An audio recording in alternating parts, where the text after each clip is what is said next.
Sometimes I make videos to show you how to do stuff.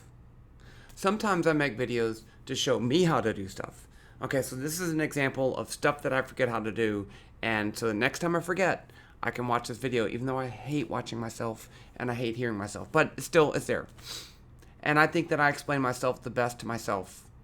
So you should do that too. You should make your own videos. Okay, so what I want to do, I'm getting ready to do line integrals in vector fields in classical mechanics. So I forget how to make vector field plots. Now, you could do this in WebVPython. That's my favorite. I like to do that. But it doesn't have an actual vector field plotting. You'd have to draw a bunch of arrows, and it's great because it's in 3D, but it's also a lot of work. I just want a vector field, and I just want to move on. So I'm going to do this this is real Python. I hate to dismiss WebVPython, but this is real Python. I'm using Jupyter Notebooks. If you're not familiar with this, Jupyter Notebooks is a way to kind of write and run programs with other stuff too. I'm not going to get into Jupyter Notebooks a lot. I will say, let's see, I do have, if you want to install it, this is the best way. So go to Anaconda. This is anaconda.com. You can download the package that will install Jupyter, install a whole bunch of stuff that you need, and you can be ready to rock and roll. Or whatever preferred music you like. Doesn't matter to me. Okay. So, but so the basic idea here is I can say things like x equals 1, print x, and then that's a cell. I can run that cell, and it gives me the output, and then I can have another cell and run it, and it really does turn out to be pretty nice. So, one of the things that we take advantage of or that we take for granted in WebVPython is that you don't have to load any modules. It's already built in. Vectors are there, graphing is there, it's all there. But in Python, you actually have to load your own stuff. So let's load the stuff that we're going to need. We're going to need two things. We're going to need, number one, NumPy. You call it whatever you want. This has all your math functions in there, and you can't really do anything without it. So I'm going to say import NumPy. I like NumPy as MP. So because that you can have these different modules that could have names in them, functions in them that are the same as in another function, you're going to load more than one module. You want to load it as a name. So then when I say np.square root, it knows to get it from the MP module. That's what I want it to do. Okay, so in case it's more than one. And then I'm going to load this other one, import matplotlib.pyplot, not pyplot, as PLT. Everyone does the same things. Everyone calls NumPy as MP and pyplot as PLT. Okay, so I can just run that. I do want to run this cell, right? Because otherwise I won't be able to use it later on. So now I can do that. Now I can use MP. So now if I can do x equals square root of 2 will not work. Watch. I don't know why I'm going into this. I told you I wouldn't go into this.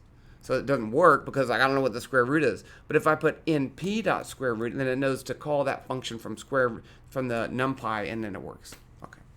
So let's just get to it. Let's make a vector field plot. I'm going to make a vector field plot with one arrow. So a vector field, if you think about like the gravitational field, at every location there's a vector representing that. And so what we can do is kind of select out different points and draw an arrow to represent the vector at that location. Let's make the simplest vector plot ever.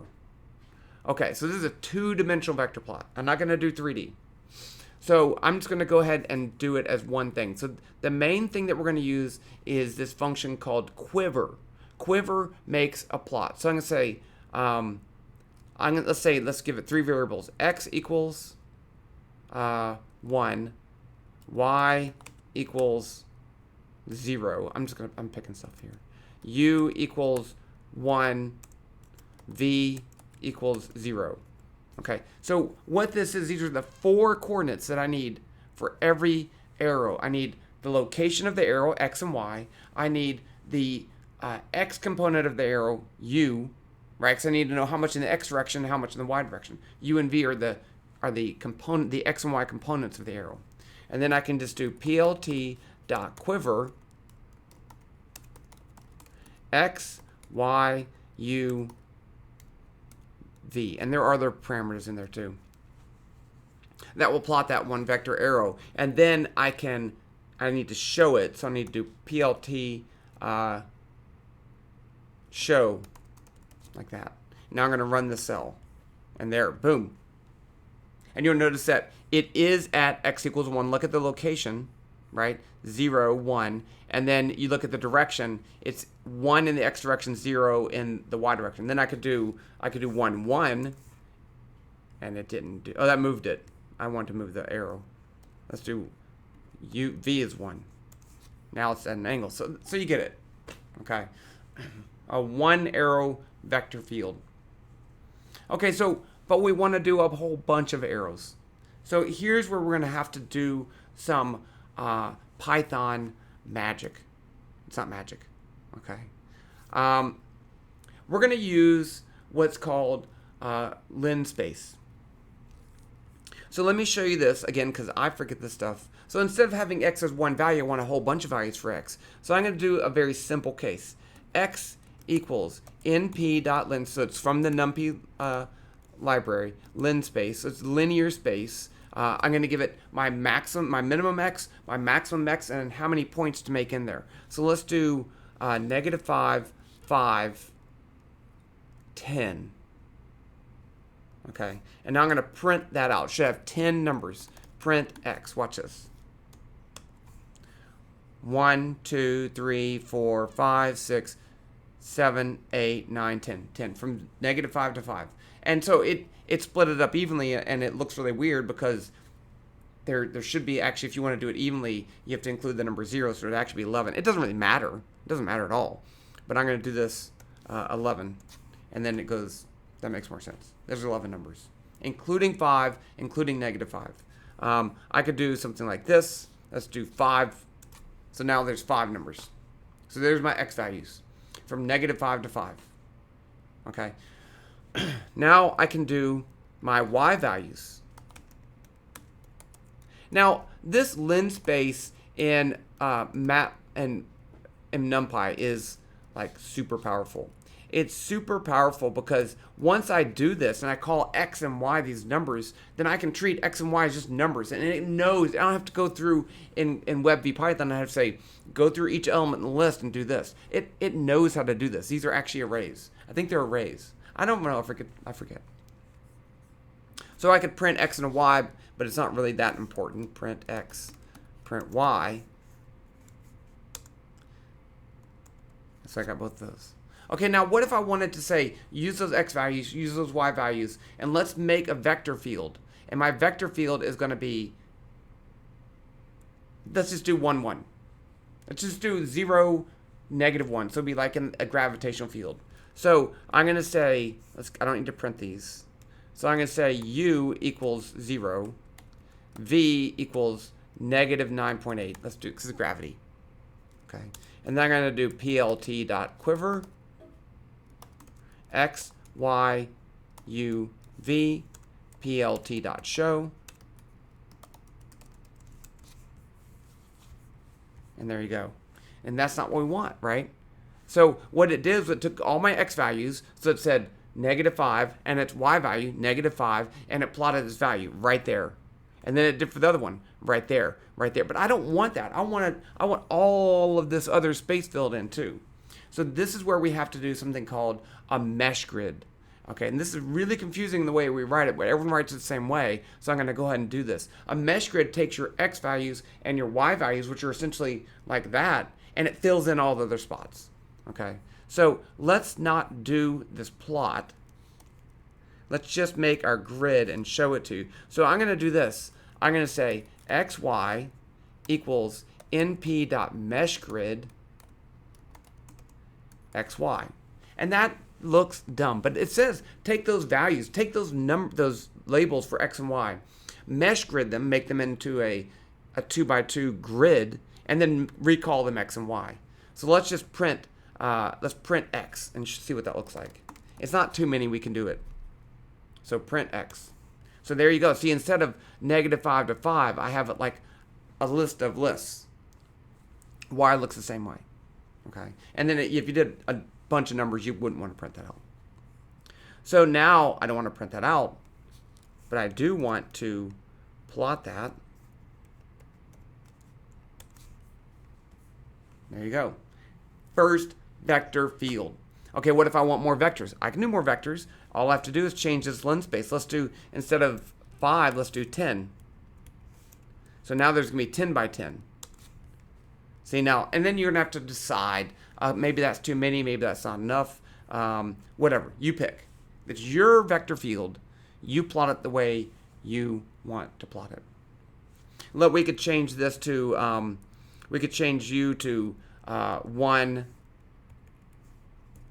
-1. And so it's going to rescale those arrows so that it will look fine.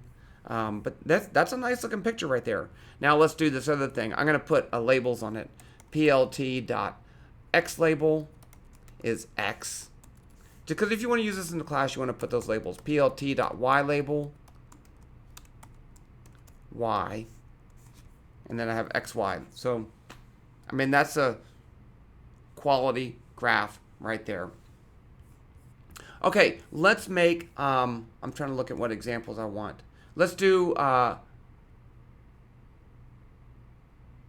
something fun, right? What if I want my x coordinate to be x, my x value, let's just change that one. So I can do that. I can see, I don't have to have a constant value. I can say that. So when I go to each coordinate in my grid, I look up the x value, and I'm going to make the x value the x coordinate of the vector.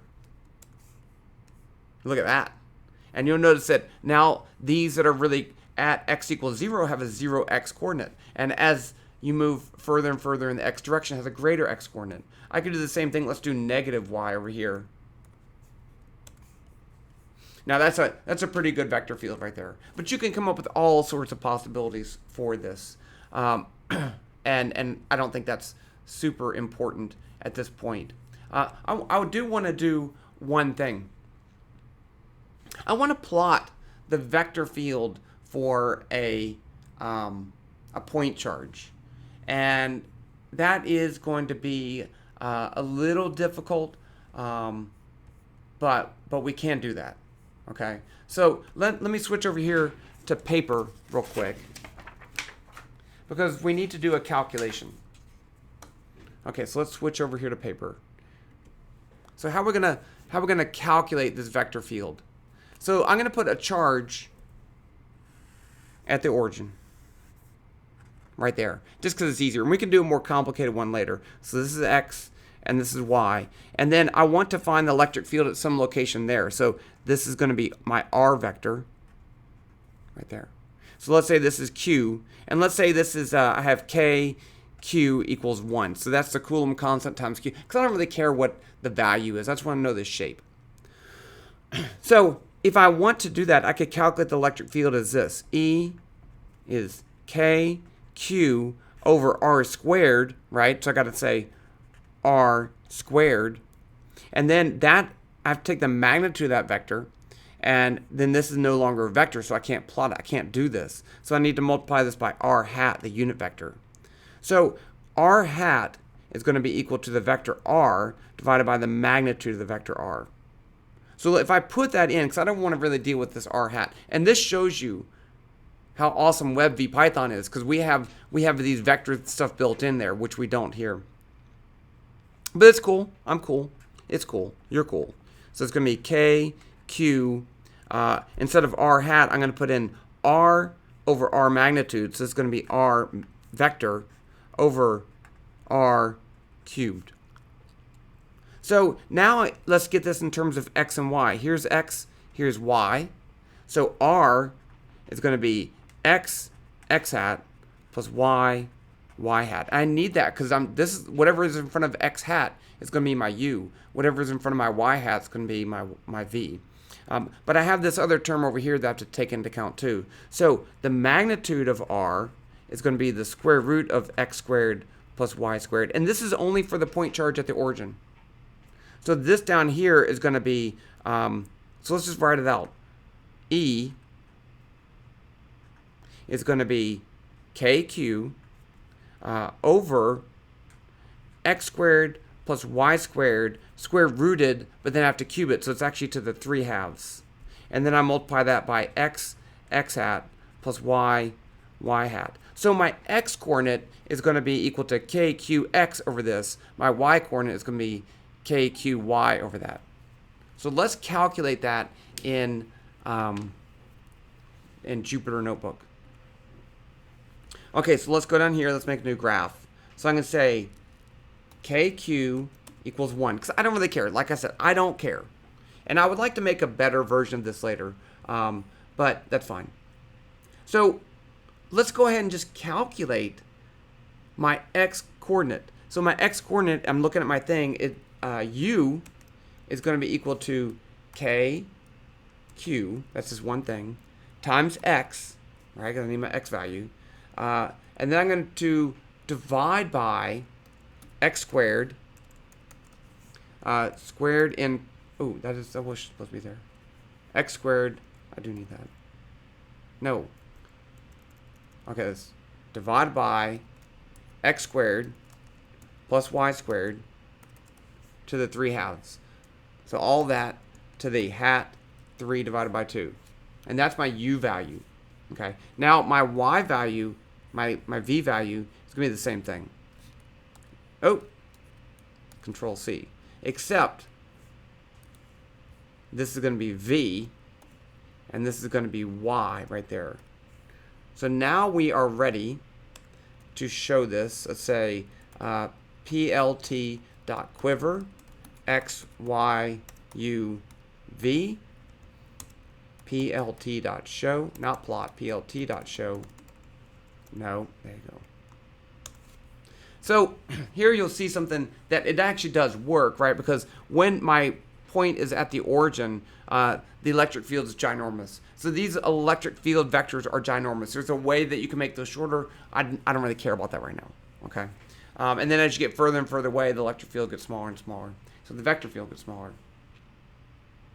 You can add a color to these two. There's a whole bunch of things you can do that I'm not really good at. You can make them all have the same constant length and just point in the direction. You can have the color represent the magnitude. I think I have to calculate the color first. So let's say, which is just going to be the magnitude of the vector. So let's say color equals KQ divided by the it's just going to be KQ over x squared plus y squared square rooted squared. So it's just going to be divided by x squared plus y squared. So now that's a value for each one of those points. And then I can add over here color. It's built into Quiver. And then now the different colors have the different magnitudes have different colors. So, okay, I hope that helps you. And I'm talking to me because I'm going to forget how to do this. So this is for me and you. To make these plots. So we can use these when we talk about line integrals, because I want to make these kind of graphs because I don't want to draw my hand. I don't want to do it with WebVPython because it's 3D and it's just a pain to deal with. So hopefully that helps. And that's all. I'll talk to you later.